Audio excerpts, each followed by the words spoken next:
Good morning, everyone. Good morning. Good morning. All right, well, that's a different one. You said a preacher. No, that's fine. That's fine. You know who that is, huh? No. Yeah. Billy You don't know Graham? who that is? This here? Billy Graham. Yeah. It's Billy I Graham. thought it was, but I wasn't sure. So that must be Franklin then. Yeah, it Billy is. Graham. As a kid, I didn't know. Anyway, a preacher was, a country preacher was thinking about his son, his teenage son that was growing old enough to figure out what he's going to do in life. And so he said, well, I wonder what his profession is going to be. He's sitting there thinking to himself, and he said, you know what, I'm going to test him, and I'm going to find out what his profession is going to be. And when he gets home from school, he's going to have all this on his desk in his bedroom. So I'm going to put a Bible on his desk. I'm going to put a silver dollar on his desk. I'm going to put a pint of Jack Daniel's whiskey on his desk, and I'm going to put a Playboy magazine on his desk. If he chooses the Bible, thank God he's going to become a preacher just like me, and he's going to do great in life. If he chooses the silver dollar, then he's going to become a businessman, and they'll be okay too. If he chooses the whiskey, though, he's just going to become a drunkard and just be worthless in life. If he chooses the Playboy, then he's going to be a skirt-chasing womanizer, and we don't want that. So he hangs out, and when his son comes home, he runs up to his room whistling near the end of school, goes up and throws his books on the bed and about to leave the room and sees all these items on his desk. And so he goes over there and picks up the Bible, picks up the silver dollar, puts it in his pocket, drinks a big old swig of whiskey while he's enjoying the centerfold. Then he leaves the room. And the father says, oh my God, he's going to grow up and be a politician.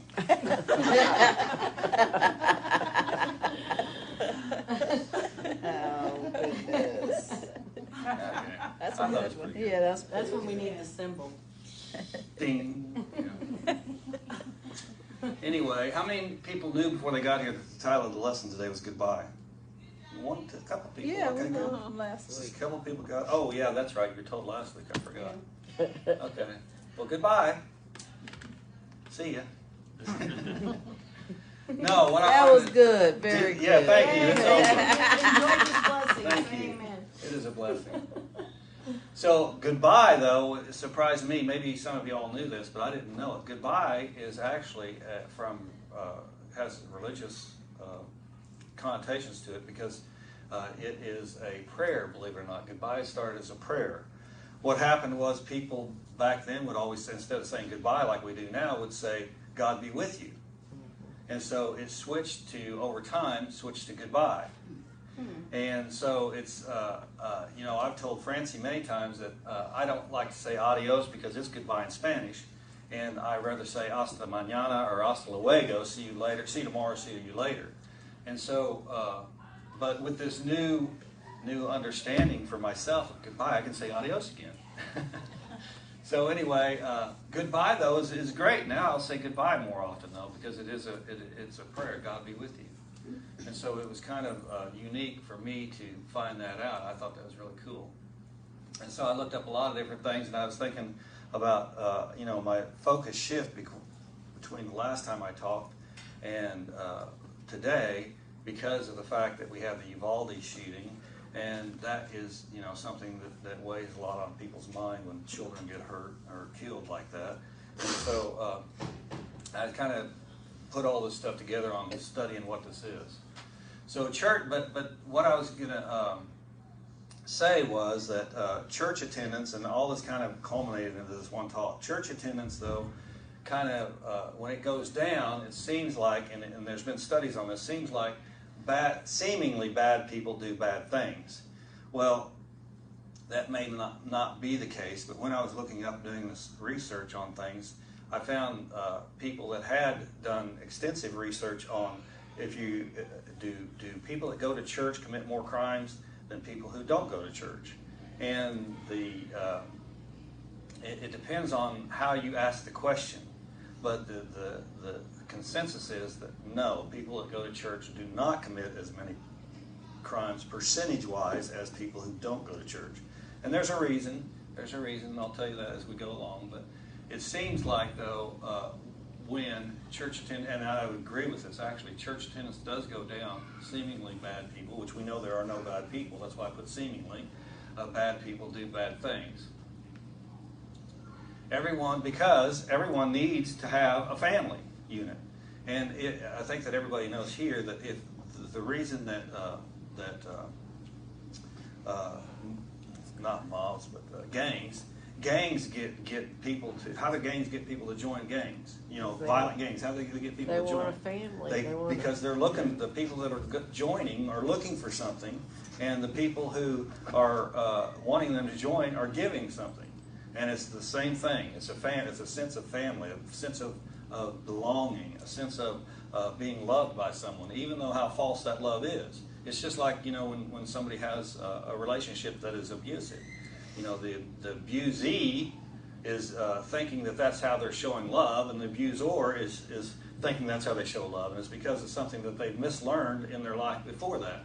And even though it works for them, it's not a way to live life. It's not an appropriate way to live life. Turning that into a church atmosphere, let me tell you this. There are many different churches, obviously.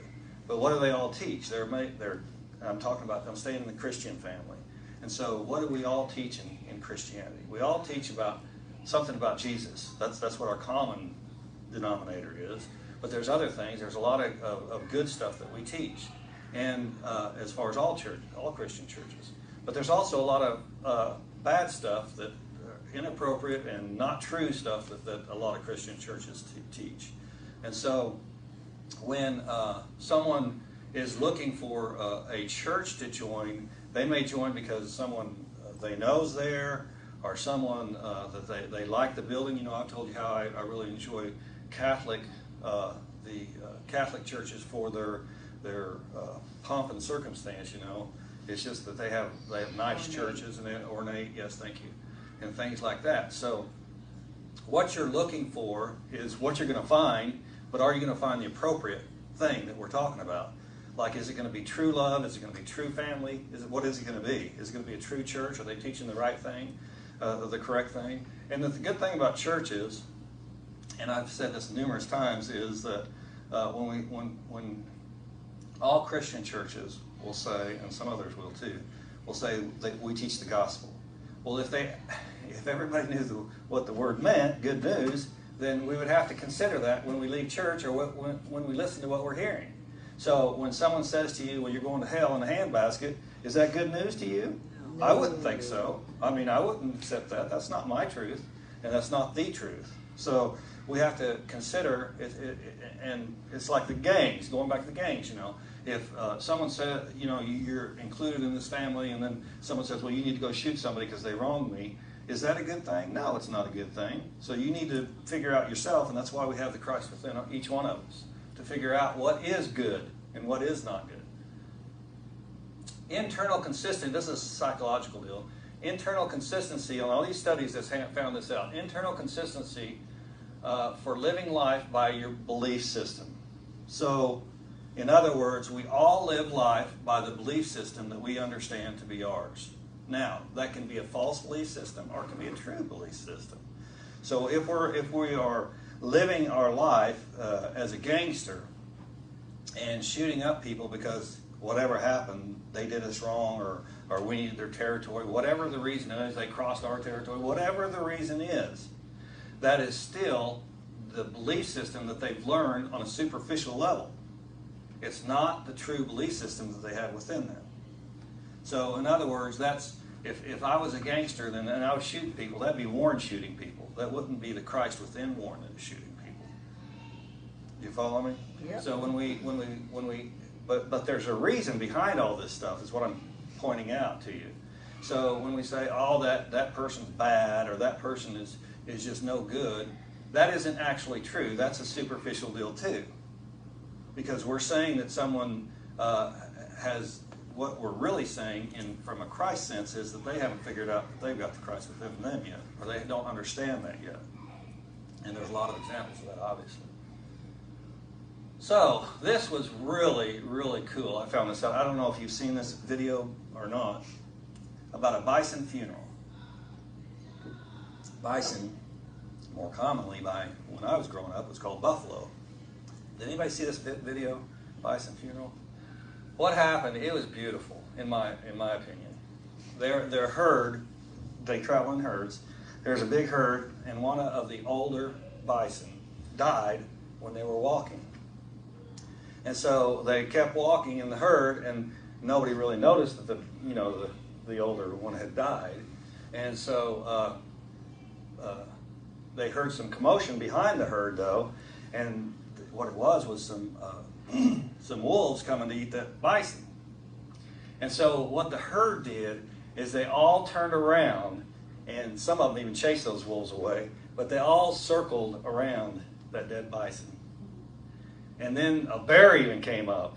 And I was surprised to see how on the offense a bison can be. Because usually they're not, as far as my experience is, they're not going to do anything to you. But they were doing something to the bear and the wolves. Wow. So anyway, they surrounded it, and you could see each one of them were going up to the dead bison and kind of nudging it. Looked like they were nudging it, to make sure it was actually what I think they were doing is just kind of giving them a blessing.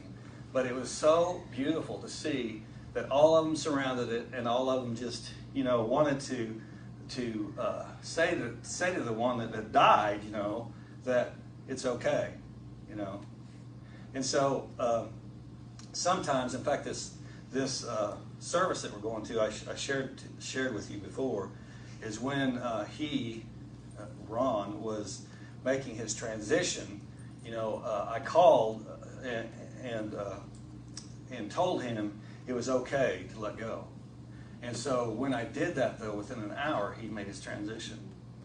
And so I had been putting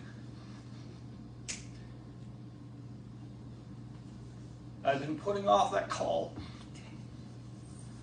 because you don't want to make a call like that, because if you've experienced that, it's kind of a double-edged sword. You know that might happen, but also you want them to understand that it is okay to make the transition. So this was a beautiful deal to see it. It's in our, I apologize. It's in our nature to love each other.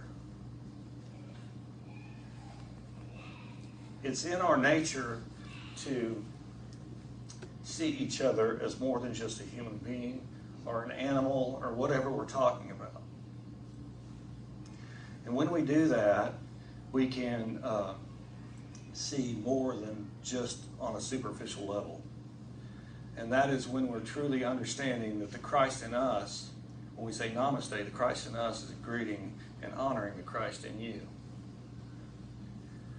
So comparison of church, back to these studies, comparison of church attendance and crime depends on the questions, though, which I said a minute ago. Because if you're asking, someone, if you ask a criminal that is in jail, that has committed an offense, if they believe in God, then most of them are going to say what? Yes. And so, that's kind of different than if you're asking specific questions. Unity did, and I shared this before, I don't know if with y'all or not before, but in the, I think it was in the 60s or the 70s, they did a study, and it was their own independent study. It was their own study, though. They did it in-house, but they did it with people that were not necessarily Unity. And what they did is they went to hospitals and asked the patients that were going to have a surgery if they could pray for a good outcome for the surgery. And all of them would say yes. Okay? Right. And of that, they had extreme success in those surgeries. Wow. Well, in the 2000s, though, Harvard did, in conjunction with Unity, did a study on prayer for people that were going to have an operation, but they asked a different question. They said, would you like us to pray with you for your operation? Instead of, would you like us to have a good outcome for your operation? Pray for a good outcome for your operation, which is a totally different question. Right. So if you heard that before an operation, that second question, would you like us to pray for you while you're having your operation? Well, if you're already tense about the operation, you're going to think, oh my God, this is worse than I thought. They're going to pray for me. you know? Right. And so the statistics did not bear out near as good as when unity did it, 4 decades earlier. So it depends on how we ask the question. And in politics, you see all these polls come out whenever there's an election, Well, it depends on how they ask the question. Not only who they ask the question, but how they ask the question. Right. Absolutely. And we have to be brave enough to understand that when we are looking at situations. Because at the Harvard one, I was so happy that a prestigious school like that was doing in conjunction with Unity something. Mm-hmm. And then when I found out the questions, I thought, wait, because I was looking forward to the results. But I found out the questions before the results, and I thought, wait, this isn't going to work. You're asking the wrong question. And how did we agree to that? Well, we got, anyway, we meaning Unity, we got kind of pulled into it without knowing exact questions. So anyway, it depends. It depends on what you're talking about. What are we talking about here? Are we talking about, and when we talk about prayer, what are we talking about? We're talking about the spiritual aspect of us. So when we ask a question about a spiritual aspect, then understand we're coming from a spiritual aspect, not from, I'm going to pray for your body, because that's not really what we're praying for. If your spiritual aspect is up and running and it's all prayed up, as we say in Unity, if you're prayed up, your human life has no problems. It will be all right, whatever happens. But if you look at it from, I want to only cure this cell, then you may be able to cure this cell, but you're not coming from it the right way. It's kind of like the Medical Association, AMA, has come up from a lot for over the years. Used to be, when we talk about prayer and medicine and healing through prayer, doctors would have no business of it because the AMA would not condone that. Nowadays, though, they have seen results from prayer. And that some of them accept the idea that, hey, this does I don't know what, but this does do something. And the funny thing about good news is, the healings and things is, you don't have to worry about explaining it. Don't worry about it. Just accept it. Hey, if I'm going to be healed, then why not accept it? Right. Don't go out and say, I don't understand what happened to me. Just accept it. yes. Children are the exception. Children are the exception. They haven't lived long enough to understand, to learn some some untruths in our life. Children can go and understand a healing or anything and not be questioning it, not be saying, how did this happen? And be worried about something that is really none of our business. So they can do a lot more in that area, not be questioning the good that there is in life. These are some more words, believe it or not. Golly and gosh came up for the word God because of the fact that we didn't want to, the parents and some people in church, didn't want to use God's name as blasphemy, so they come up with golly and gosh, believe it or not. And G, which this one surprised me, G was for Jesus. I never had heard that one. But that's where those words originate, G, gosh, and golly. That's funny. You figured that out, Francis. That's good. Attendance in church, though, is vital for our mental and physical well-being. And here's why. It's because, and hopefully you go to one that's telling the truth, telling you actual gospel. So if you are one that hears nothing but negative things, what's your outlook on life going to be? It's going to be negative. Yes, it is. So if that's all you're exposing yourself to, then you can see very easily how a church can get away with you're going to hell in a handbasket. Because if you actually are living that thought in your own personal life and you come to church and hear that, then I need to be saved, right? And that's not necessarily the truth, but that's what it's easy to see that. So it's vital for our mental and physical well-being. That's why when some people come to Unity after they've been somewhere else and hear the good news and it creates some chemicalization, which is something physical in your body. It makes you feel at unease somewhere. Then they are trying to figure out how come this thing sounds so much like truth, yet when in my own life, I have not experienced that. And I have not been experiencing that. And that's what would be something that would cause you to have a lot of consternation in your body. And here's why going to church on a regular basis would help you in your own physical life for sure. Because if someone is watching, people are more likely to do the right thing. And when you go to church, what do you learn? God is always there, right? Yes. God is always there with you. And if you do something wrong, I mean, then you get into the differences in churches. If you're doing something wrong, you're not going to be damned and go to hell, like some of them say, but but you need to figure it out how to do it better the next time for unity. But so if we know that someone is watching, then we are less likely to do the wrong thing.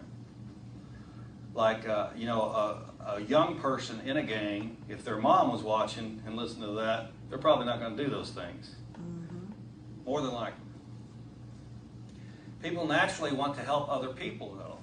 That's just our nature, to help other people. And so when we see something bad happening to someone, or something committing a bad act, then what do we think of? We sometimes we jump with our personal reaction and say that's a bad person, although that's not true. And we wouldn't want that to happen to us if we did something, if somebody jumped to that conclusion. But it has. And so we have to consider that they have the Christ within them too. And so naturally they want to do something good, but for whatever reason, they are feeling like there's no other out for them. Unity churches were created to help local people live a good life, understanding their divinity within. And they were. They were specifically created not by Charles Fillmore wanting churches all over the world, but they were created because the people who came and listened to the Fillmore's thoughts and words on this gospel wanted to have it in their local community. So that's what unity is all about, and that's what we try to strive to do. And it's easy to do, except and from a minister standpoint, which I've gotten better at, but at first I wasn't, and for most of my life I wasn't very good at it at all, is understanding that if someone is not ready to accept the good news, then let them go and just continue down the road. And you get the people that are ready at the time. That's what you do, and that's what you have to do. And so there's no need in chasing something that isn't ready to understand yet. You know what church that is? That is what church that is. Yeah. Very first church. Huh? Yeah, that is the very first Church of Unity, Unity of the Temple. In Kansas City. In Kansas You City, see the different Missouri. balconies? This can take 1,600 people. It has a balcony up here and here. Is it still used? Oh yeah, it has actually three.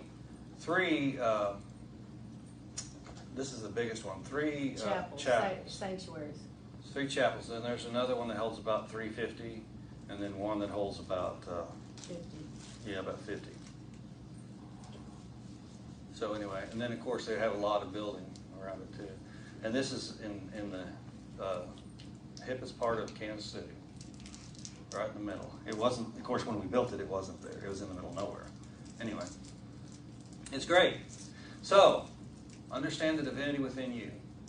Being a positive expression is in others' lives allows them a glimpse of the Christ. So in other words, I'm not saying that you have to do something for someone. What I'm saying here is just being the true self that you are. If you are living a life and showing the Christ within you, other people around you are going to notice it. Other people are going to want it too. And so all you have to do is allow them to see you as the best you can be. And what was it? They used to have an army slogan similar to that. Oh, be the best you can be or something. Yeah. Anyway, be the best Christ you can be, and you will be doing what you need to do. But also invite people to church. You know, if you see somebody there and say, you know, I'd like to. I don't care if you trick them. To be quite honest, I got a place I think that'll be a lot of fun for you, especially if they're a kid. Can you go with me Sunday morning? Yeah, I know. It's not tricking them by any means. But I'm saying, instead of saying if you have a problem, saying will you go to church, my church? You know, whatever it takes. Once they're here, we got them. No, whatever. So if you accept this blessing created especially for you, please join me in saying amen. Amen. So, what song? Oh yeah, this is a new song to me. So maybe y'all, I don't know if y'all have heard of Yolanda Adams before. Yolanda Adams. Anybody? Yes, of course. Oh, you have? Yeah. Oh, cool. Yeah, I think she's from Detroit. Oh, is she really? Yeah, I Yeah. played one of her songs before, Yeah. too. Yeah. Oh, that's cool. I didn't know that. I remember that now that you said Detroit. Anyway, she's got a good voice, so let's listen. Beautiful voice.